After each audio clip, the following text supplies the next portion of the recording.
नाम वाली अभिक्रियाओं की सीरीज चल रही थी, तो उसमें हम बहुत ही महत्वपूर्ण अभिक्रियाएं करा रहे थे। तो उसी में एक नेक्स्ट अभिक्रिया लेकर आया हूं मैं आज, ये एल्डोल संघनन। एल्डोल संघनन अपने आप में इतनी इंपॉर्टेंट रिएक्शन है, इसका अंदाजा इस तरह से लगाइए कि ये 2006 में आई, फिर 11 में, फिर 2006 के बाद 8, फिर 11, 13, 15, फिर 19 और फिर 20, यानी कि लगातार आ ही रही है किसी ना किसी पेपर में, किसी ना किसी सेट में।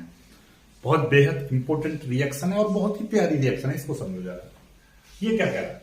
अल्फा हाइड्रोजन युक्त। पहली बात तो ये अल्फा हाइड्रोजन क्या होता है, जैसे कि जो क्रियात्मक समूह, जैसे कि ये CH3, CH2, फिर CH3, इस तरह से, जैसे मैं गिनती यहां से करूं 1 2 3, तो जैसे ये अल्फा, ये बीटा, ये गामा, इस तरह से ये अल्फा कार्बन, ये बीटा कार्बन, ये कार्बन, ठीक है। इस तरह में अल्फा हाइड्रोजन युक्त, यानी कि जिस कार्बन पर, पहले कार्बन पर हाइड्रोजन परमाणु उपस्थित है, अर्थात क्रियात्मक समूह वाले जो कार्बन है उस पर हाइड्रोजन उपस्थित होना चाहिए, ठीक है। तो इसलिए इस पर ज्यादा फोकस मत करो। कुल मिला के बात यह है कि जो पहला कार्बन है उसके पास में हाइड्रोजन है, ठीक है। इसी पहला कार्बन है तो ये बोलेंगे अल्फा हाइड्रोजन युक्त, ठीक है। समझ में आई बात? चलिए अब आगे बात करो। अल्फा हाइड्रोजन युक्त समान या असमान कार्बोनिल यौगिक। अल्फा यानी कि अल्फा हाइड्रोजन का मतलब फर्स्ट कार्बन पर आपका हाइड्रोजन होना चाहिए। कार्बोनिल यौगिक, कार्बोनिल यौगिक समझते हो? कार्बोनिल यौगिक बोलते हैं एल्डिहाइड और कीटोन, ये कार्बोनिल यौगिक हैं, ठीक है। चलिए थ्योरी होगी यार। अल्फा हाइड्रोजन युक्त समान या असमान कार्बोनिल यौगिक तनु क्षार की उपस्थिति में आपस में जुड़कर एक नया यौगिक बनाते हैं, इसी को हम एल्डोल संघनन कहते हैं। ये चीज लिखो या मत लिखो, ये तो केवल आपको समझाने के लिए है कि अल्फा हाइड्रोजन युक्त समान या असमान कार्बोनिल यौगिक तनु क्षार की उपस्थिति में आपस में जुड़कर एक नया यौगिक बनाते हैं, इसी क्रिया को हम एल्डोल संघनन अभिक्रिया कहते हैं। अब ये बात आ रही है कार्बोनिल यौगिक होते कौन से, तो उसके लिए ब्रैकेट में लिख दिया, आप भूल ना जाओ कि भैया अल्फा हाइड्रोजन युक्त समान या असमान कार्बोनिल यौगिक जैसे एल्डिहाइड या कीटोन तनु क्षार की उपस्थिति में आपस में जुड़कर एक नया यौगिक बनाते हैं, उसी को हम एल्डोल संघनन कहते हैं। चलिए देखो, सबसे पहले हम क्रिया एल्डिहाइड के लिए ले रहे हैं। किसके लिए? एल्डिहाइड। एल्डिहाइड समझते हो? एल्डिहाइड, ठीक है। एल्डिहाइड, एल्डिहाइड में ये अभिक्रिया कैसे बनेगी देखिएगा। जैसे कि मैंने ले लिया CH3CHO, इसका नाम क्या है? इसका नाम है एसीटैल्डिहाइड, एसीटैल्डिहाइड, ठीक। इसकी क्रिया फिर से यानी कि एसीटैल्डिहाइड, देखो समान या असमान कार्बोनिल यौगिक, तो मैंने समान समान ले लिया, एक एसीटैल्डिहाइड, दूसरा भी मैंने एसीटैल्डिहाइड ले लिया। और ये किसकी? तनु क्षार, क्षार समझते हो? NaOH, KOH, BaOH का ट्वाइस, तो ये तनु क्षार ले लिया मैंने, BaOH का ट्वाइस, ठीक है, तनु क्षार।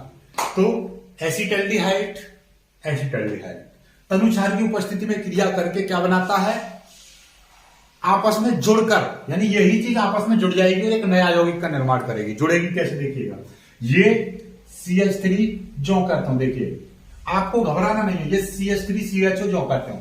अब यहां से एक H, ये वाला एक H इसके साथ में जुड़ जाएगा, यहां से एक H निकलेगा, इसके साथ में जुड़ गया, ये जुड़ गया इस तरह से, ठीक है। इसमें से एक H इसके साथ में जुड़ा, तो यहां पे कितना बचेगा? यहां CH3 था, तो यहां पे कितना बचेगा? CH2 बचेगा, तो यहां से एक H इसके साथ में जुड़ गया और यहां पे CHO जो खत्म लिख दीजिए। यही आपकी रिएक्शन होगी लोग, ये रिएक्शन काम खत्म, बस इतना ही, ज्यादा कुछ नहीं करना। देख लीजिए, यहां से एक H इस O के साथ में जुड़ गया, OH बन गया, और बाकी CH2CHO ये आ गया, ठीक। एक और ले लो, एक और ले लो, ये तो उसके लिए हो गई, ठीक है। एक और अभिक्रिया मैं दे रहा हूं, ये कीटोन में, कीटोन में कैसे होगी ये अभिक्रिया? कीटोन में देख लो, कीटोन समझते हो? कीटोन, कीटोन होता है जैसे कि मैंने ले लिया CH3COCH3, डाई मेथिल कीटोन। इसका नाम क्या है? इसका नाम है डाई मेथिल कीटोन। एक दूसरा भी मैंने CH3COCH3 ये ले लिया, और किसकी उपस्थिति में क्रिया करा रहा हूं मैं? तनु क्षार, BaOH का ट्वाइस, ये तनुछार हो गया, ठीक है। डाइमेथिल कीटोन, डाइमेथिल कीटोन दोनों को साथ साथ ले लिया, और इसकी क्रिया हम करा रहे हैं, कोई दिक्कत नहीं। ये आपस में जुड़ेंगे और एक नया यौगिक बनाएंगे। कैसे जुड़ेंगे देखिएगा, इसकी मैं संरचना खोल दे रहा हूं। कैसे लिखते हो आप, CH3 और ये CO, इस तरह से तो लिखते हो, CH3 CO CH3, इस तरह से। अब देखिएगा मैं क्या करूंगा, इसमें से एक H, यहां से एक H आएगा, इस वाले पे जुड़ जाएगा, यहाँ पे इस वाले O के साथ में जुड़ जाएगा, इस वाले O के साथ में। तो ये वाला O यहां से एक H इसके साथ में जुड़ गया, यहां से एक H निकल के इसके साथ में जुड़ गया। तो यहाँ पे क्या बचेगा, CH2 बचेगा। यहाँ पे क्या बचेगा, यहाँ पे बचेगा आपका CH2 बचा, फिर CO CH3, CO और ये CH3, हो गया, काम खत्म, बन गया नया यौगिक। ये अपने आप में एक नया यौगिक बनेगा, ये अपने आप में एक नया यौगिक बनेगा, काम खत्म। This is reaction, this is आपके एल्डोल संघनन। समझ में आई बात, नहीं आई, हो गया काम खत्म। कुछ रिएक्शनों में था, कुछ भी नहीं था, है ना, कितनी प्यारी रिएक्शन। इस तरह से ही आपको सारी रिएक्शन समझ में आ जाएंगे, कभी भूलोगे नहीं, ठीक है। ठीक, कोई दिक्कत नहीं होनी चाहिए।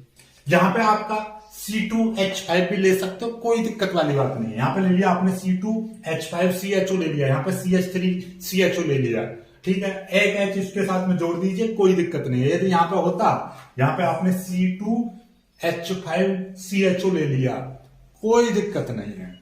C2H5 CHO, OH यहाँ पे जुड़ जाएगा, बाकी सेम टू सेम, बस यहाँ पे C2H5 कर दीजिए, CH3 की जगह पे C2H5 कर दीजिए, C3H7 कर दीजिए, जो आपका मन करे वो कर लीजिए, ठीक। चलिए जल्दी से कर लीजिए रिएक्शन को, फिर आगे बढ़ते हैं, अगली रिएक्शन कराएंगे, ठीक है। बहुत ही प्यारी प्यारी रिएक्शन है, छोटी छोटी रिएक्शन, छोटी छोटी बातें पर मोटी बातें। चलिए जल्दी से स्क्रीनशॉट लीजिए, फिर आगे बढ़ेंगे।